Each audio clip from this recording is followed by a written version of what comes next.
여러분 안녕하십니까? 오늘 여수 MBC 뉴스데스크 영재교육원에 대한 연속 보도로 시작합니다. 교육 과정 중 하나인 해외 체험학습과 선발 과정에 대한 여러 시각을 취재했습니다.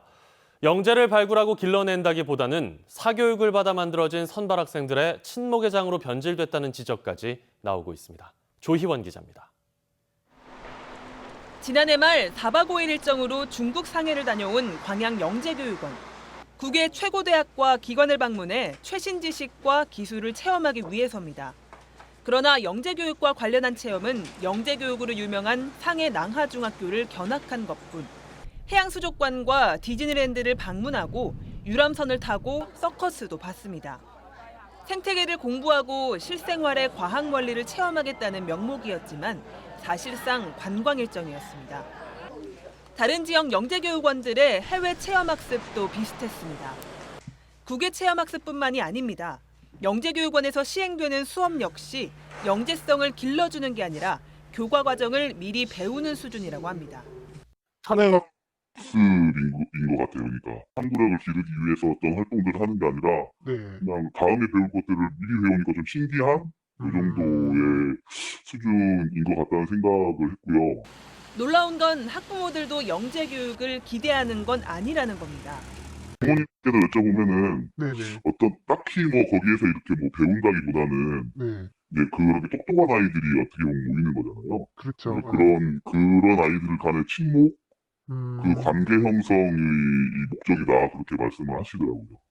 심지어 영재교육원에 입학하기 위해 전문 사설학원까지 다니고 있어 영재를 발굴한다는 설립 목적이 변질됐다는 지적은 잇따르고 있습니다.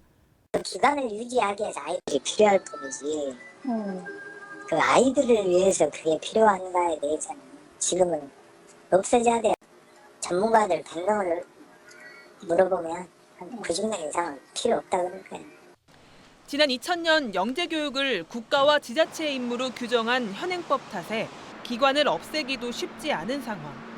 하지만 시대가 변한 만큼 낡은 법령을 손봐 예산이 낭비되지 않도록 할 필요가 있어 보입니다. MBC 뉴스 조희원입니다.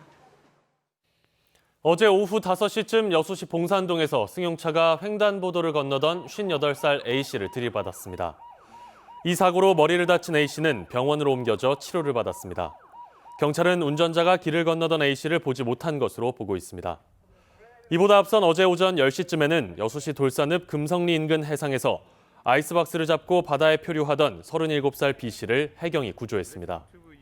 해경은 B씨가 바다에 빠진 낚시용품을 건지기 위해 바다에 들어갔다가 파도에 휩쓸린 것으로 보고 있습니다. 어제 오전 11시쯤 광양의 한 초등학교 운동장에 묻힌 도시가스 배관이 파손됐습니다. 이 사고로 소량의 가스가 유출됐지만 별다른 피해는 발생하지 않았습니다. 소방당국과 한국가스안전공사는 오수관로 공사를 하던 중 실수로 도시가스 배관을 건드려 사고가 난 것으로 보고 정확한 사고 경위를 조사하고 있습니다. 출소한 지 6개월 만에 또다시 절도 행각을 벌인 20대가 징역형을 선고받았습니다. 광주지법 순천지원 형사 4단독은 지난 2월 28일 여수의 한 주택에 무단 침입해 현금 50만 원 등을 훔친 혐의로 재판에 넘겨진 29살 A씨에게 징역 1년 6개월을 선고했습니다. 재판부는 A씨가 3회 이상의 절도죄 전력이 있고 출소한 지 불과 6개월여 만에 범행을 저질렀지만 잘못을 뉘우치고 있고 피해자와 합의한 점을 고려했다며 양형 이유를 밝혔습니다. 오늘 10일부터 노래 연습장 등 코로나19 고위험시설 관리자와 방문자는 의무적으로 QR코드를 활용한 전자출입명부 시스템을 이용해야 합니다. 전자출입명부 시스템은 방역의 빈틈을 막고 감염 차단을 위해 시설 관리자는 관리자용 애플리케이션으로 이용자는 일회용 QR코드를 시설 관리자에게 보여주는 시스템입니다.